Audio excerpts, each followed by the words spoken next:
Okay, we're live. Hello, good morning, or Good morning good to afternoon, or good the the game-changing work show. It is Wednesday. Our theme for this week is self-care. And it's something I think is timely for everyone. And we are putting a little twist to it where we're doing it entrepreneur style.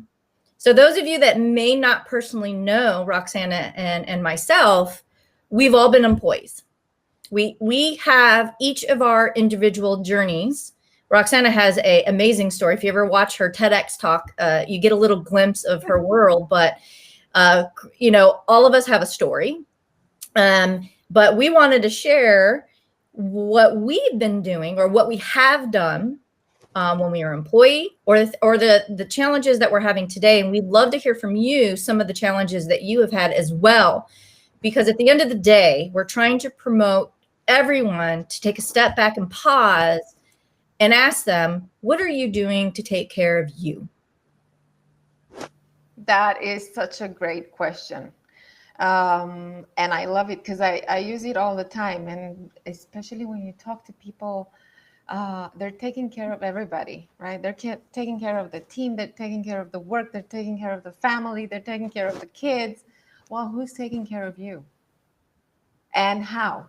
That's such a great question to start this week with, and we're definitely looking for your comments and your struggles, or maybe your examples of how you take care of yourself. But I wanted to start talking about how it was for us, for the two of us being employed, and then the transition to entrepreneur. And why we wanted to do this entrepreneur style is because people have, or we have, because I know I did as well, have this ideal image of the freedom that entrepreneurship gives you, because that it is all about. And you have all of these photos of people working from a nice beach or sipping a cocktail, and we have this idealistic image of what entrepreneurship looks like, because nobody gives you the challenges and the struggles and the hustle and the tears and the sweat, right? And it's like, oh wow, yeah, but of course she says that because she's an entrepreneur, she can do whatever she wants. Well, let me tell you otherwise. There's so much work behind the scenes that entrepreneurs don't necessarily show, and that we can all this kind of work we can resonate with when we think about being employed, because more people know what being employed looks like, and we know what the struggles are and what the hustle is in being an employee. We don't know too much about the entrepreneur's hustle. And some folks today might have never ever been an employee and they went straight into entrepreneurship, which is great, those of you that are young right now, your trajectory is so far greater that I say do it when you're young, try it when you're young, because it's a lot harder doing it in your 40s. Mm-hmm. Yeah. So it's definitely something where it's hard. I mean, I have coaches. I cry. I'm not even completely shifted, where I have a half my toe in, half my toe out, where Roxana is completely out. Now, I'm not an employee, don't get me wrong. So I can actually share my story where I went from employee. Then I started realizing that there is an ability for me to become independent and work with large consulting companies, since I'm an agile coach right now, that I can at least have more freedom and choice about the work I do. But it came with a price. Anyone that's known, I've been on the road for the last 5 years, and it's taken a toll on me. And so now I'm in the process of shifting as I'm focusing on what I've learned as an agile coach to career and life empowerment coach.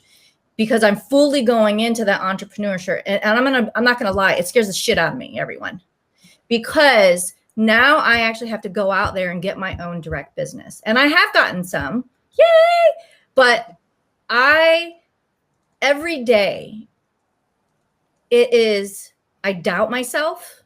I don't take care of myself. Roxana, I tell her my schedule from working 40 hours in a client engagement. I get up at 5 a.m. to do some of my self-care. I wanted to work out. I meditate. And then I work in the evening as well because I'm trying to get there. So I have my story. And what's your story, Roxana? Well, my story, we don't have enough time. For me, it was, you know what, when COVID hit, actually, I was thinking, oh, wow, this is so similar to my transition from being employed to being self-employed, basically, because that was the kind of shock that meant for me. Because I was used, so you were talking about people who were never employed. Well, I was employed for all of my life until I became a self-employed person. And that was, so I was used to the safety and security of a paycheck. No matter what, come rain or sunshine, you're getting that paycheck at the end of the month or twice a month. So for me, and it was also, for me, it was important to connect with people. I love connecting with people and I love working with people. I love teams. I think this is probably why then I chose to work with teams and help them work better together. I've always loved teamwork. So for me, going from that to becoming self-employed, having my own business, which meant I was a solopreneur. So I was super isolated. I didn't have a team. I had to do everything. I didn't have the security of the paycheck. I was all alone in a crazy world all of a sudden. A world that was super different from the world that I was used to.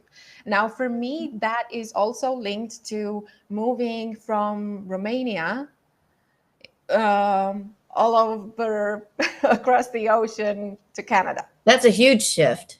That's a huge shift. And for me, that's why I was thinking, okay, so now's the moment where I can do this, because that's it. I won't get a second chance. This is my chance to do something different. I haven't traveled across oceans to do the same thing that I've done before. I don't want to do it. I know that I want to help more people. I want to spread my message out there. And this is the chance that I get. But with any chance that we're taking, with every choice that we're making, we're also risking something. We're also taking a risk, because that just comes, it's a package. It's a full package. Yeah.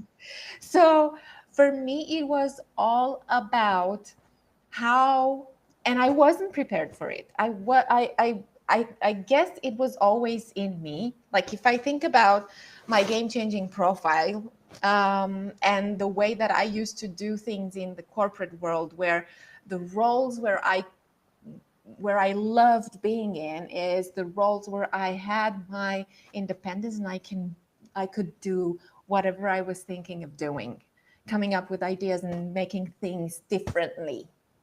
And that was awesome. So in that kind of environment, yeah, that was awesome for me. But I knew there was more to it. So for me, that's what brought me here. I wasn't prepared for it. I realized mentally I wasn't prepared for it, because I still had this expectation that I would be getting some kind of pay. You need to survive to be able to do things, right? So for me, it was how do you juggle this, and how do you look for jobs and build your own business on the side, and then how do you jump in fully in your business not having this kind of security? So that is where self-care came in for me. And Yeah. I have to start doing, and I'm not in the 5 a.m. club like you are. For me, that's impossible. It's like, it's absolute. I know I would crash after a week. And the whole point of self-care is to help you not crash and not burn out. But I I go to do, bed early. well, because I go to bed later, because that's when, for me, and that's why it's important to know what your personal rhythm is and what your pace is. Because for me, I go to bed, even if I struggle to go to bed early, that's my time of when I come up with ideas. I put my head on the pillow, and then ideas start rolling in my head. And then next thing I find myself doing is taking notes. I do have a notebook, a notebook. I even have those little things that go around your neck with the lights.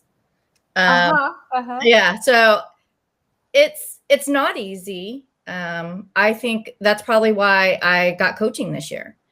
When I actually did the GC index and I looked at our score, which you and I have both the same, I kind of went full force. Oh, I'm a game changer. And oh, that makes sense. This is why, I jumped from job to job and I always felt lost, but it never really fixed what was inside of me, the mindset.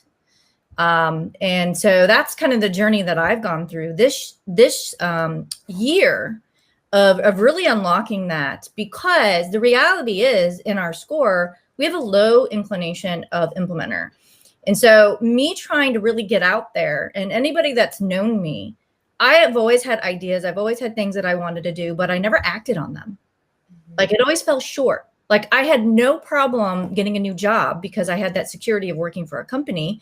I call that the intrapreneur, which by the way, you can be that, but I yearned more freedom. And I think it really hit a toll when my father died a year ago, where I was on the road and even my dog died. I literally, they told me, I know that your dog is dying right now, but you have to fly here and be in person. And so I had to make a choice, which I was paying for all those extensive medical bills for my dog, and I went, and I had to come to terms with that. And then a year later, my father dies, boom. And it just hit me like a mad truck. And that personal care, all these things that I'm like kind of sharing right now, it made me start realizing that I need to look inside. That if I yearn this freedom of me saying time is an asset, I need to understand how to create this discipline. And so this is why I get up at 5 a.m. This is why I actually have a rhythm. It's the only way for me to wrap the sanity around and take care of myself, because my ultimate goal, which I had to get coaching to get clear on this, is that I want to be able to have that freedom and spend time with the ones that I cherish in my life. I don't want to be on the road. I took that route because I didn't want to be an employee, but then I realized a price came with that. But it doesn't mean that I'm not scared every day. It doesn't mean that I have to get help, because I do. I mean, before we even got on this call, you and I were chatting about. And one of the things that as an entrepreneur is you have to take care of yourself. If you're feeling stressed out, you're feeling doubt, you are not taking the time, and you're so involved in your work and you lose sight of presence of people around you, the ones that you love, they will go by, they're gone, just like my father, and you're not going to see him again. Yeah. And I think it's so important to pause and look around you to make sure you're not missing anything during being an entrepreneur. And I'm sure you probably have things where when you did start going down this route, you have kids, you have a husband. Yeah, but they've been always, so I'm lucky because they've always been very supporting and they've always helped me. My husband is my IT director in everything. And my kids are teenagers now. So I'm lucky now that they don't want me around too much. Thank God for I teenage mean, years, right? right? But I mean, don't get me wrong, we spend time together because that's the whole point of me doing this. I want to spend time with them, but I want them to be autonomous and independent, right? So, and they are. But it was for me, it was more of the isolation that hit me hard because and I think this comes with for people who are employed right now, that's also an issue because they work from home, they work remotely, they Yeah. don't get that community feeling anymore. No more coffee with your colleagues in the morning, you don't have your own space that you go to that nobody bothers you, and that sense of community was what was missing. And I felt super alone and overwhelmed. And I think this is what people are going through right now. This is what that's what happened to me. And that's why I think we need, you mentioned that you get coaching because you need it as an entrepreneur, you need it. I think you need it as an employee too. I think also you need the community. You need to be in a community of like-minded people where you who are not your team, who are not your boss, who are not your family, because you cannot take, that's the struggle right now. Yeah, How you can almost need like a neutral zone, as I call it. Exactly. And you can talk to people who are in the same boat with you, but who are not going to judge you no matter what you say.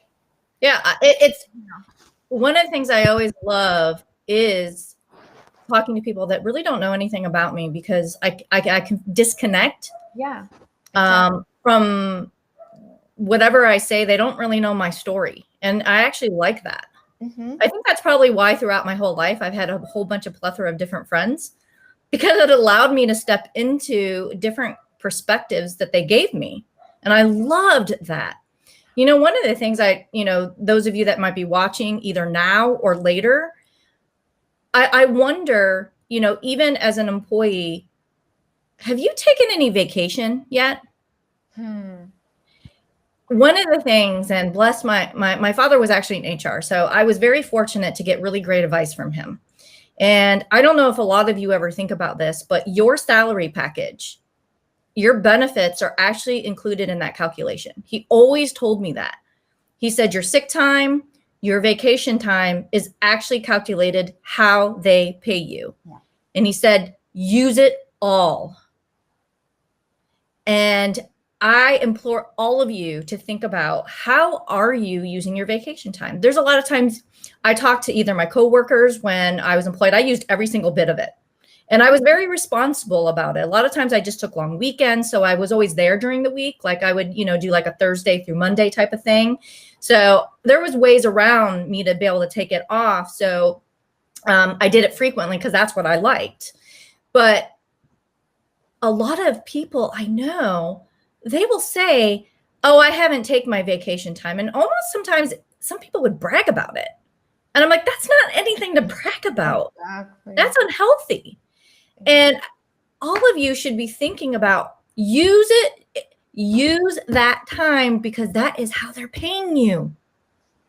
I almost want to say, duh. Well, say duh. I mean, I know that because my father educated me on that, being in HR. Mm-hmm. But I don't know how many people are educated in that. So that's why I'm saying it now. Use it. Use it. I mean, nobody says abuse it, but use it. Definitely, it's Exactly. yours. It's yours to use. Like you bought it, right? It's something that is part of your salary package. Exactly. It's like a coffee machine that you're buying and then you never drink coffee. I use every single bit of it. Now, of course, the game changer me and the strategist, I mean, I found ways to use that, like sick time, to take my dog to the vet, because it qualified under there. Like I was so creative, you can't mess with me. Like I always found great at everything. I mean, this is the girl that graduated in 3 years from high school and found how to teach without actually doing student teaching. Yeah. I'm no dummy. So I will find those gray areas and the loopholes to systems, but I don't abuse it. I I was raised also with good work ethics. So when I talk about these things, I'm not talking about being irresponsible. So disclaimer, Veronica's not saying that.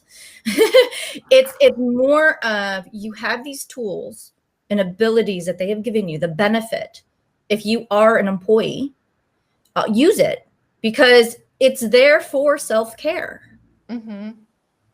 And even more so today when we're working remotely and where, the lines are so blurred between our personal time and our work time, um, because there's no more 9 to 5. So it's like I can work from 8 Oh, until it's an issue. 10 p.m. if I want to, or if I need to, or if I think that helps me. Well, it doesn't. It's like we're only, so that the science says, by the way, that we're only productive 4 hours a day. 4 hours. Yeah. A And you maximum know of what? 6 if you stretch it, but 4, that's it. Yeah. And some people are addicted to work. Some people don't have anything That's in it. their life but work. Yeah. But you can't expect everyone else around you to live their life the same way as you. Yeah. And that's almost, I'm going to say, selfish in truth. And so when we talk about organizations, I can make my own working agreements. It's really only personal between my husband and my dog and my direct family. That's an easy thing. Trust me. But when you are working in a company, we learned this in Agile about making working agreements. They're extremely valuable, and getting real with everyone of what their needs are. Mm-hmm. And so you're taking a perspective across everyone versus just you. Yeah. Because one is, you should be building a relationship, right, Roxana? Because that's what you do with teams. Mm-hmm. Is you have to build a relationship and get to know the people that you work with so you can understand their needs. And these working agreements are so valuable because it will touch on personal care. Mm-hmm. How about if the person has to take their kid to daycare and they can't go like we do stand-ups in Scrum, right? They can't have an 8 a.m. stand up. And it's great that everyone else is asking for that, but now you're asking them to abandon their child and do the stand up. Well, what do you think they're going to choose? Exactly. No, exactly. I mean, it's aligning expectations to the needs, and that's the thing. And just be like, you can be innovative about it. Why do you have to? And that's why whenever I talk to teams, I tell them, why do you have to have Zoom calls all the time, where you ask people to be live, camera ready all the time, and just sit in one place? No, like, how about phone calls and conference calls? Have you forgotten about that? Yeah, I got over that. I mean, come on. People can join a discussion from their walk back from, I don't know, they just drop their walk kid the dog to sometimes. Kindergarten, or exactly, or walking the dog, or picking up something, some groceries or something. They can still participate. Like, let them, like, we have to be more flexible than that. And I think we started to. I think this is the most flexible that we've been in the work environment for a long time now. But and we need to continue with that, because there's ways in which we can all get together and work better together. So aligning those expectations. Do I expect, if I email you at 10 p.m., do I expect that you're going to reply to me within the next 5 minutes? Or is it okay that you reply to me in the morning at 5 a.m. or 6 a.m. when you wake up, and then you won't expect me to get back to you right then, because we have different schedules? Yeah, and this kind of hits where we do have a classroom in China that's watching us and doing a study. I don't know if you're done with your project yet with work ethics, but this ties into personal care. There's a direct correlation of your work ethics, right? As a whole, there's you as an individual, your personal needs, and then the group that you work with, and then, bigger company wide, and personal care. You can't separate it. As Roxana always says, it's all personal. Mm-hmm. And one thing that, and I'll admit, as an Agile coach, we were taught that even you had to be co-located, everyone had to be together. And I drank that Kool-Aid and believed in that. And now I'm like, hogwash. And then I went to another level where when you're working virtually, oh, we have to be all on camera. Hogwash. Because here's where you're going to love and you're going to celebrate. So you're going to do your happy dance right now. Is that what I come to realize is it's just like talking to your friends. If you know them, it doesn't matter. I could be washing the dishes and having a conversation with you and there's still value. This is the important piece. And this is where you can't treat work like a appendage. Yeah. And it's not a part of you. And that is where it falls short, because that personal and self-care, there's a direct correlation of how well you get to know people. Now, when I worked in companies where we actually got to know each other, I never had to worry about these things. I never had to worry that they didn't have my back when my life was shit. Yeah. You know, like when they knew that the boyfriend I had dumped me and I was in tears, you know, feeling sorry for myself. You know, actually, a lot of them were very helpful. Thank you. I had a lot of those through the years until I met my husband. But it's you know, it means a lot, I think, for a lot of people is to build those relationships so you can get real. And personal care, work ethics, and how you show up and build relationships, I think, are all the same.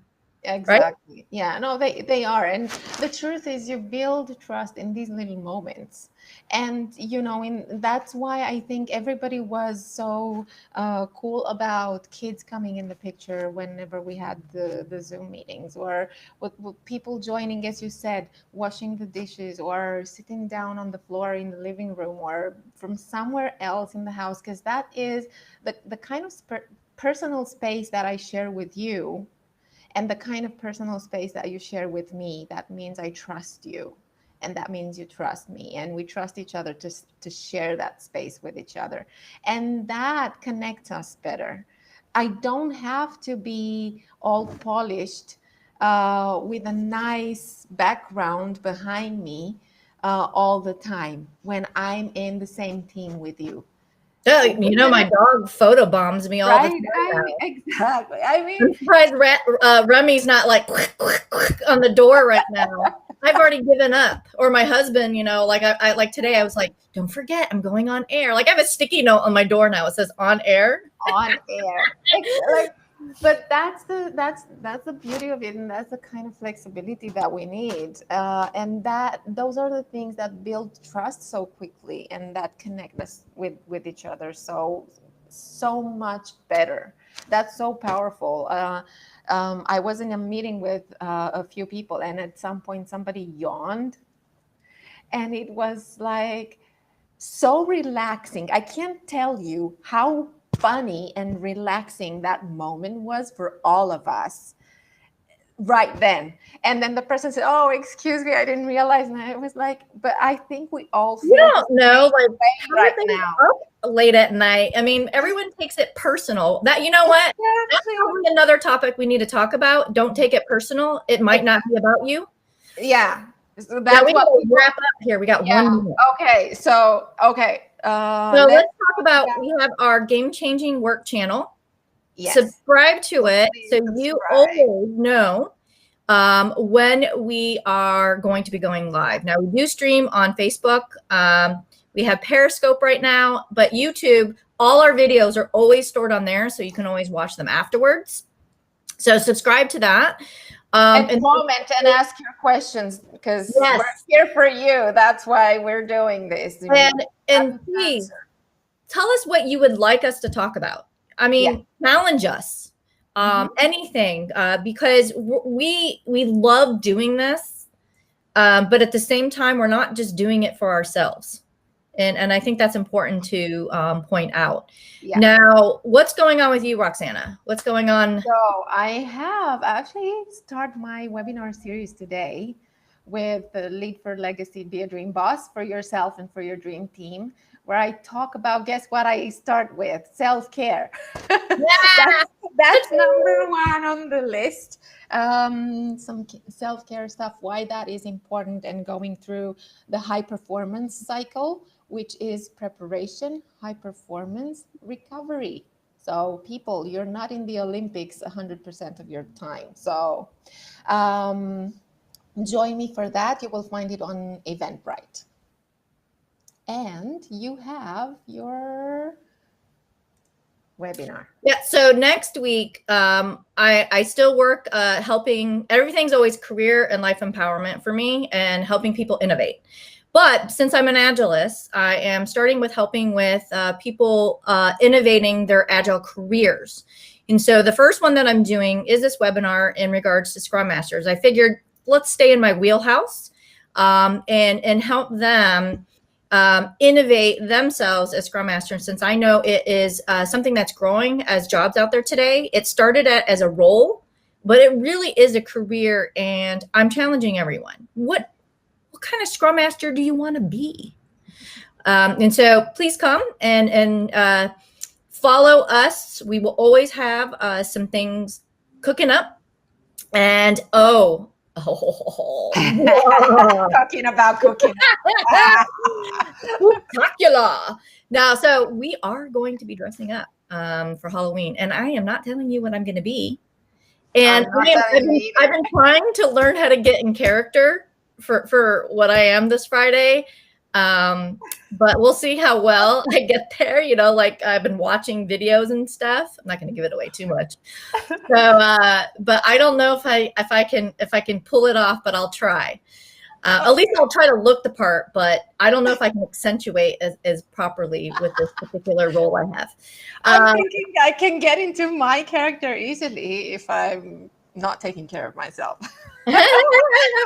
So join us for Friday for our Halloween event. And this is going to be about habits, making good habits, because that is a part of self-care. I think we alluded to that of you got to get in these rhythms, because if you don't, it could get the best of you.